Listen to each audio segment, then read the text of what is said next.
Assembly ఎన్నికలు అంటే అభివృద్ధి, సమస్యలు, ప్రభుత్వ వ్యతిరేకత, అధికార ప్రతిపక్ష పార్టీల బలాబలాలు ఇలా ఎన్నో అంశాలపై తీర్పుగా చెప్పొచ్చు. కానీ గోదావరి తీరంలో ఓ నియోజకవర్గంలో మాత్రం ఎన్నికలంటే రెండు సామాజిక వర్గాల మధ్య ఆధిపత్య పోరాటమే. ఒకసారి ఓ సామాజిక వర్గం గెలిస్తే మరోసారి మరో సామాజిక వర్గం అభ్యర్థి విజయం సాధిస్తారు. పోటీ చేసే నేతలు, వారి పార్టీలు ఎవరూ చూడరు. తమ సామాజిక వర్గ నేతకు అవకాశం ఇచ్చారా లేదా అన్నదే అక్కడి లెక్క.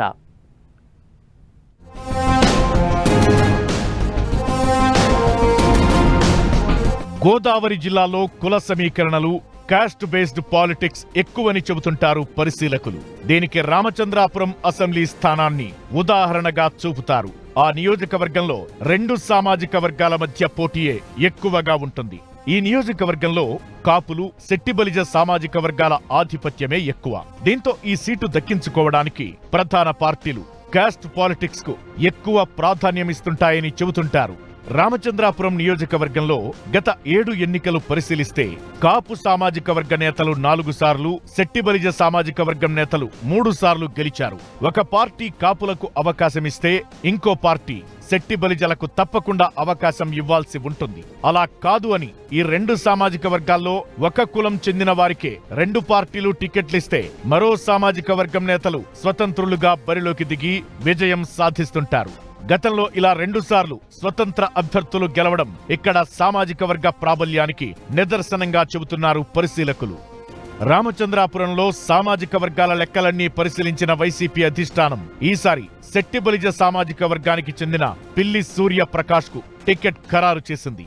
ప్రస్తుత ఎమ్మెల్యే, రాష్ట్ర మంత్రి చెల్లుబోయిన వేణుగోపాలకృష్ణ కూడా శెట్టిబలిజ సామాజిక వర్గమే. కానీ నియోజకవర్గ బదిలీలో మంత్రి వేణును రాజమండ్రి రూరల్ కి పంపింది వైసీపీ హైకమాండ్. అంటే ఒకే నియోజకవర్గం నుంచి 2 శెట్టిబలిజలకు సీట్లిచ్చిన వైసీపీ యుద్ధానికి సిద్ధమనే సంకేతాలు పంపింది. దీంతో ప్రతిపక్ష టీడీపీ, జనసేన కూటమి అభ్యర్థిగా ఎవరిని ఎంపిక చేస్తారనేది ఆసక్తికరంగా మారింది.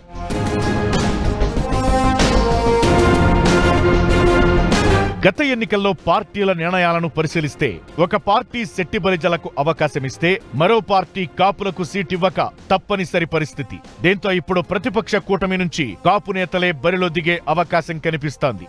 అయితే టీడీపీ, జనసేన కూటమి ఈ ఈక్వేషన్ ను పరిగణలోకి తీసుకుంటుందా లేదా అన్నదే సస్పెన్స్ కు దారితీస్తోంది.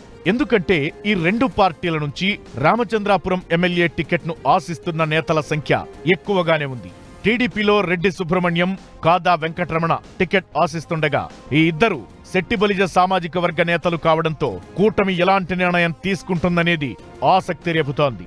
ఇక ఇదే సీటును ఆశిస్తూ కాపు నేత, మాజీ ఎమ్మెల్యే తోట త్రిమూర్తులు ప్రధాన అనుచరుడు రేవు శ్రీను తాజాగా టీడీపీలో చేరారు. దీంతో రామచంద్రాపురం సీటుపై టీడీపీలోనే 3 నేతల మధ్య పోటీ కనిపిస్తోంది.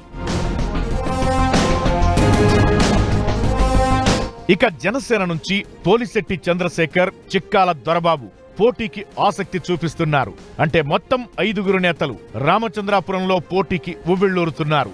ఈ 5లో 2 శెట్టిబలిజ సామాజిక వర్గం నేతలైతే మిగిలిన 3 కాపు సామాజిక వర్గానికి చెందినవారు. వైసీపీ శెట్టిబలిజలకు అవకాశం ఇచ్చినందున టీడీపీ, జనసేన కూటమి కాపులకు ఛాన్స్ ఇవ్వాలనుకుంటే 3 మధ్య పోటీ కనిపిస్తోంది. ఈ 3లో ఒకరు టీడీపీ నుంచి కాగా మిగిలిన 2 జనసేన నేతలు. అయితే పొత్తుల్లో ఈ సీటు ఏ పార్టీకి కేటాయిస్తారనేది కూడా ఇక్కడ ప్రధానాంశమే. ఏది ఏమైనా సరే రామచంద్రాపురం ఎమ్మెల్యేని నిర్ణయిస్తున్న 2 ప్రధాన సామాజిక వర్గాల్లో ఎవరిని ఎంచుకుంటారనేది మాత్రమే ఉత్కంఠకు దారితీస్తోంది.